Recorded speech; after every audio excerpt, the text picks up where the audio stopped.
Good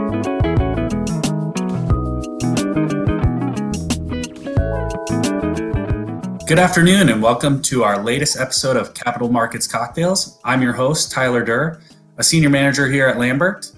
And today we have another incredible guest as well as a very interesting and rapidly emerging topic to discuss. I'm joined again by my co-host, Jeff Trika, senior director at Lambert. I would now like to introduce our guest, Jocelyn Cheng, the global head of corporate access at Capital Group. Welcome, Jocelyn, and thanks so much for joining us.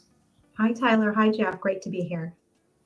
Yeah, thank you. So I think what would be most helpful maybe is if you could start off our show today by sharing a little bit about yourself and Capital Group.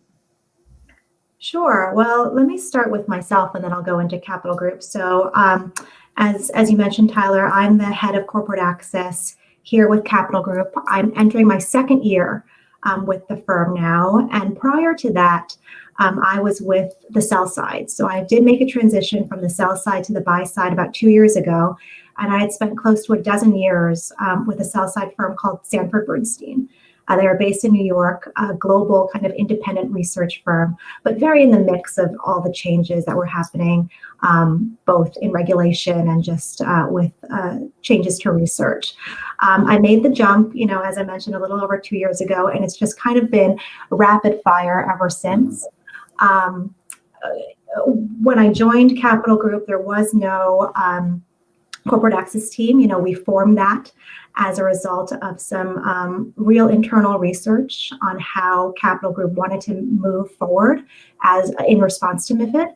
So creating our own internal corporate access team was one mission and strategy to do that. And so here we are today in October. A lot of curveballs thrown our way with virtual and everything like that, but it's been a fun journey and an ever-changing one too.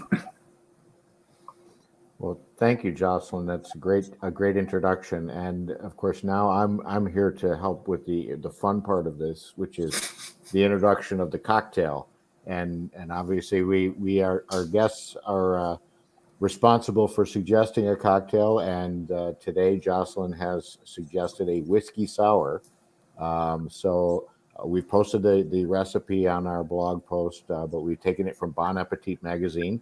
And it is pretty simple. I was actually somewhat intimidated when I thought whiskey sour because I know there's sour mix. So I figured anything that has a mix is probably something that's more complicated than I can handle. But the reality was it was pretty simple. And so we have whiskey, and I'm using this Tanner's Creek bourbon. And then it's simple syrup, which I actually had some simple syrup in the cabinet from a recipe. I forget what recipe I used it to cook with. And then some fresh lemon juice. So I have the juice of a fresh lemon. We put that all into our shaker, and then you're supposed to shake it up for 20 seconds till it gets all nice and chilled. So this is the fun part. It seems like every cocktail I'm doing the shaker. So, and then we'll pour that over ice, and I've got it garnished with a little maraschino cherry, which I don't know if you can see it. There you go, maraschino cherries. There you go. Fancy, Jeff. So there we have it. I'm not as fan. Tyler has the orange wheel, so he has the official the garnish. But I do, yeah. And I'm intimidated by Jeff's shaking skills, so I just leave that I do mine prior, and I just let him do it live on camera. So hopefully one of these days it might turn into a disaster, but it hasn't happened yet. So, but at any rate, whiskey sour. Cheers! Cheers! Here's to another great episode. And Jeff, maybe you could intro our topic at greater length today. That's actually not bad. So yes, talking about corporate access, and you mentioned a little bit, Jocelyn. There's kind of traces its start back to 2018 and the advent of MiFID II in Europe. Where we'd seen kind of some pretty significant changes in how Europe is allowing for capital markets teams on the buy side to pay for having to pay for access to company management teams and sell side research and all of that, and how they have to disclose that. And as a result, many companies on the buy side in Europe have decided to stop paying for a lot of these things to the sell side, and and started doing more direct access to companies. And although we haven't seen a direct impact of MiFID II here in the United States yet, it's probably going to be coming at some point. And so it's kind of interesting because corporate access from an investor relations perspective has always been a part of the process. It's always been part of good investor relations programs.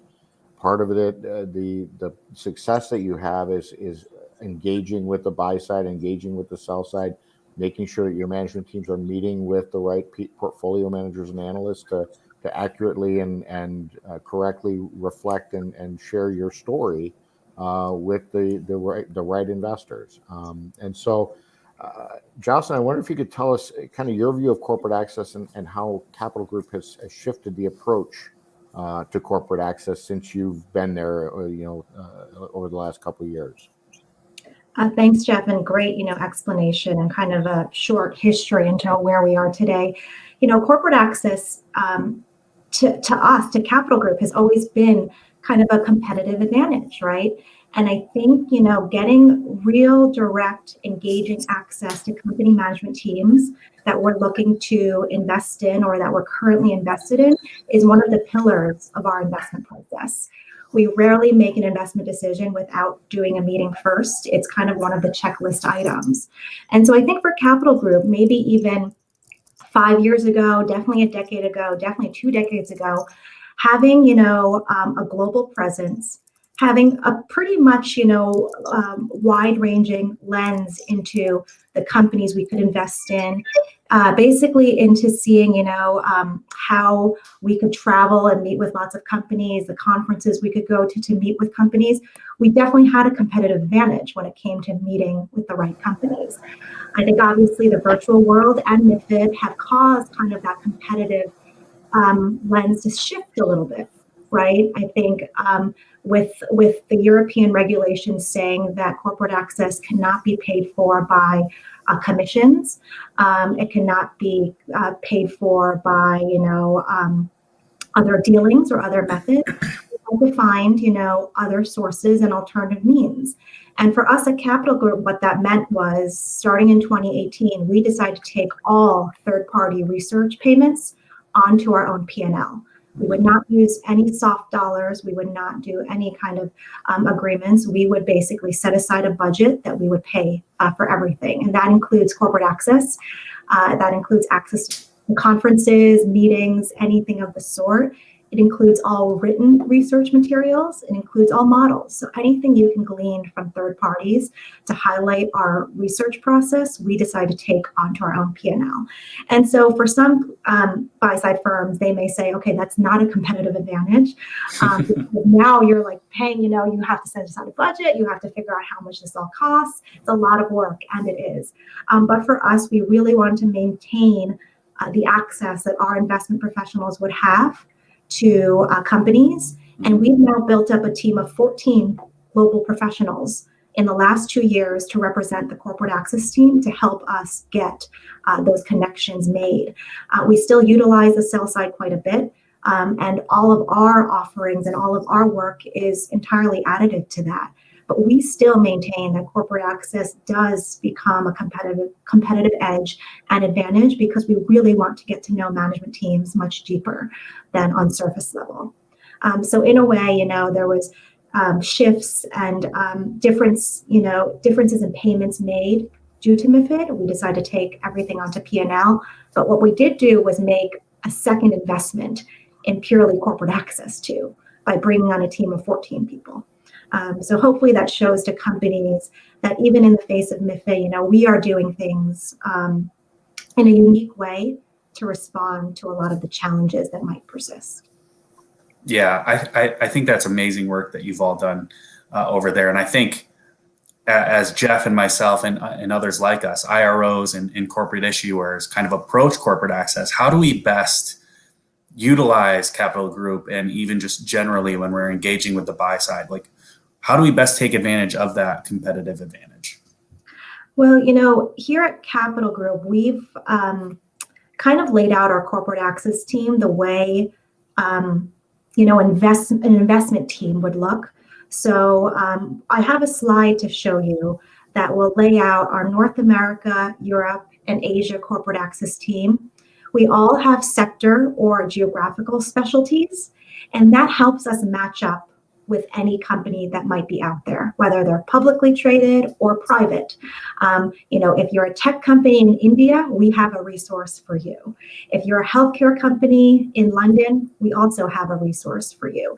And that way, between the 14 of us, we're able to kind of scale the universe as vast as it might be, but get to know companies as well as their sectors and industries on a more vertical level. So we can talk to you about, what we're seeing across, the biotech space, for example, or if you want to go even more narrow within the vaccine space even.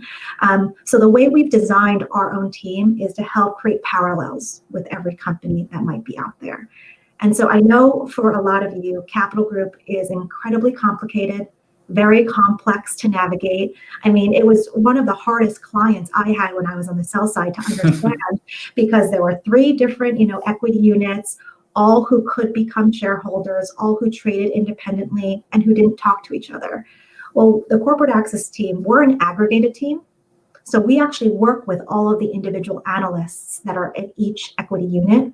So in a way, we kind of know what each one is looking at, but some might be looking at something different in the same time period that one analyst might be focusing on your company. So in a way, if you come to us, we can be kind of a one-stop resource for you to navigate the entirety of Capital Group and not have to be too intimidated by how many analysts and portfolio managers we have, which is numbering 350. So there's a lot of us, but on the corporate access team, you can assume there's one person that you probably need to talk to. I think that makes it a whole lot easier from an issuer perspective. I remember when I was, doing investor relations internally, trying to find the right person to talk to at, the 100 different funds that own your stock, it can be challenging. And so having that kind of one point of contact really does make a difference. So Jocelyn, are there more firms that are, on the buy side that are adopting similar approach to corporate access that you are adopting? I can't comment on their exact approaches, but I know there's more buy-side firms standing up their own teams. Capital Group wasn't the first team that was created. In terms of, all the larger global asset managers, I'm thinking over 1 trillion in size. We were probably the 5th or the 6th team to be out there. So I think everyone's taking different approaches. I do know that many global teams are situating corporate access professionals by region. So you might have someone based in the US, some people based in Europe, and then some people covering Asia. So that's definitely representative of how we've done things. I don't know if they have the layers of the sector specialties that we have, but that was a choice, I made when I joined. I really wanted to match up as closely as possible with our analysts, and knowing their sectors was the easiest way to do that.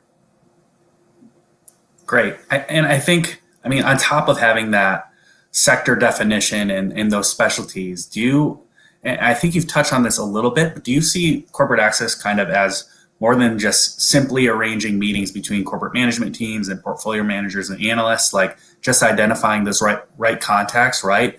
Once that identification has happened, what kind of advantages do you provide within that relationship? We do a lot of that. We do a lot of cold calling. We do a lot of, firsthand introductions for some of our analysts who may not have time to scour through hundreds of different, companies that appear on a screen. But for the most part, I would say that's probably the more minimal part of the job. I've taken a lot of my sell side roots over to the buy side, and with the sell side, you're guaranteed a great calendar of events. In January, there's great healthcare conferences. In September, there's great back to school style conferences. We wanted to recreate a little bit of that feel for our Capital Group investors and get them to think a little bit more thematically rather than too ad hoc in a way. So we're developing annual programs for Capital Group that might resemble what the sell side conference slate might look like. But obviously, these are much smaller programs exclusive to Capital Group. And then we also have a limited list of companies we want to invite. So if you're an issuer that gets an invitation from someone on the Capital Corporate Access team to one of our events, we have funny names for them. Yield Hogs is an event that focuses on dividend yield paying companies. Those that meet a certain threshold or percentage. We have a yield hawks as well. So if you see an invitation coming from a member of the corporate access team with a pretty, unique creative name, it's probably one of the programs that we're working on behalf of our investors to get them to think, the month of November, we want to think about yield. We want to think about income generation and how we can help our funds that have those mandates. In January, we want to think about healthcare, right? We want to really talk about what's happening. So we're trying to frame out on an annual basis more events that look like that. And that's kind of where we're taking things beyond just the matchmaking, if you will.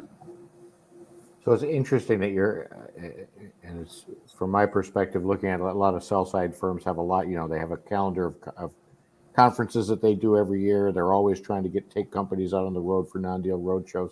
But I'm fascinated by the idea that you guys are doing your own calendar to meet your own needs. And I guess a question, and maybe this has changed due to COVID, but how does it function compared to the sell side, where a sell side biotech conference might be based in the Bay Area in January, and with you having such disparate locations all across the globe, are these things done in person? Are they done virtually? How should we think about that?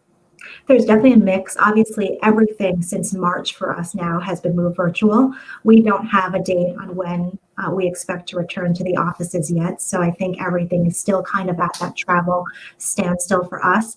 But the Capital Group is really fortunate to have locations around the world. So in the US, we're not just West Coast based in terms of offices. We have a pretty large New York office as well. So New York, LA, San Francisco, and even Toronto, we have an office there. So we can do events kind of anywhere we're at. In London, we have Geneva too, that we could kind of showcase events at. And in Asia, we have Hong Kong, Singapore, Tokyo, and Mumbai. So we're fortunate to have all of those locations where we can seemingly host our own set of meetings and events. But really, we'll go wherever the world and ideas and themes take us. Right now, it's all virtual. And so what you can see with kind of our Capital Group exclusive events is you'll probably have an unlimited number of attendees. Usually in any given meeting, we'll have between 20 to 35 associates from every unit. So in one go, you could meet with 60 associates or 60 investors from Capital at once. When we go to sell-side events, sometimes we're more limited in the seats. Definitely in the virtual environment, we found that just given kind of the bandwidth and the demand on time and resources provided by companies, sell-side hosts are actually limiting the number of investors that can attend. And so with us, we have no limitations, and anyone can join from wherever they are. And that's kind of created this camaraderie, this collaboration, and just this really kind of approach. If you're a PM that's interested in income or yield, think about something in November that we host, right? You might be able to find that on the sell side, but you might have to attend probably 10 different conferences to meet all the companies that have, a high yield generating period. But with the Capital Group yield event, we've already kind of edited and targeted the companies we think you might be interested in. And that comes in with input from PMs and from analysts as well. So we don't necessarily curate the list. That's a collaboration with our investors, but we'll form kind of the schedule and agenda. So it's interesting because do you think that, and from what I'm hearing from you, is there a greater emphasis on corporate access that might help companies have greater opportunities to interact with the buy side more directly and capital in particular? And what do you think the potential impact would be on the sell side? As I said, in my intro, I think we're completely additive. I think in a way, we know what our PMs and analysts are looking at in terms of companies. We have access to our internal research portal that's proprietary. We know, what kind of decisions they want to make. That proprietary information is not necessarily data that'll be passed on to the sell side. So in a way, we're probably much more time sensitive in our needs and therefore responsive to our investors in their needs. Where the sell side, though, does play a very important and vital role is a lot of introductions to new companies that we might not even be aware of. Sure, they might come up in screening and other targeting approaches, but we really do rely on the sell side and their analysts and definitely their salespeople to really market and pitch stories to us. We won't always be able to listen to everything. So in a way, the sell side does help us streamline really great ideas. And we've had a lot of wonderful ideas, even in the last, 7-8 months that have come out of the sell side directly. We tend to go to conferences hosted by the sell side to find those new ideas and to do those, we call them speed dating introductions.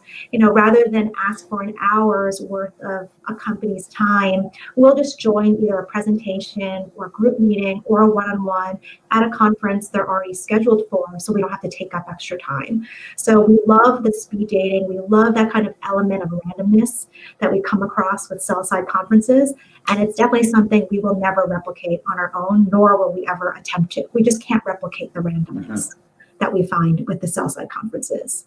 So 2 different things that we're focused on. I would say our internal events are much more thematic, streamlined, and focused because we know what our PMs are looking at.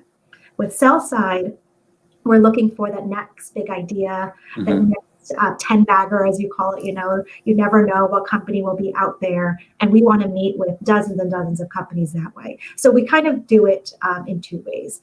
Speed dating versus, it's like the show on Netflix, Indian matchmaking. Your matchmaker has already found your match. So we're meeting with companies that way, but we're using speed dating for the sell side style events.